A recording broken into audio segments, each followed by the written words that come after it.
കേരളത്തിലെ യുവാക്കൾക്കിടയിലെ വിവാഹ പ്രശ്ന പരിഹാരത്തിന് ഇനി AI ഭാര്യമാരോ എന്നാൽ വാട്സപ്പ് ചാറ്റിങ്ങിനിടയിൽ ഒരു രക്ഷിതാവിൻ്റെ ചോദ്യമാണ്.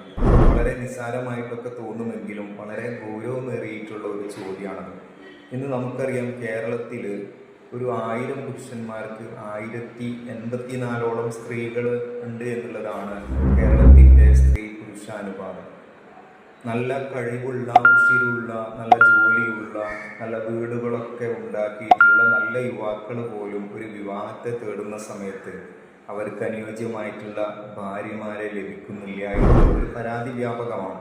ഇതിൻ്റെ ഒരു പ്രധാന കാരണം പെൺകുട്ടികൾ അവരുടെ സമപ്രായക്കാരോ അല്ലെങ്കിൽ 1-2 വയസ്സിൽ മാത്രം വ്യത്യാസമുള്ളവരെ സ്വീകരിക്കുന്നു എന്ന് പറയുന്നതും, അതുപോലെ തന്നെ പെൺകുട്ടികൾ കൂടുതൽ പഠനത്തിനായിട്ട് സമയം മാറ്റിവെക്കുന്നു എന്നൊക്കെ പറയുന്നതിൻ്റെ അപ്പുറത്തേക്ക് ഇതിൽ ചില യാഥാർത്ഥ്യങ്ങളുണ്ട്.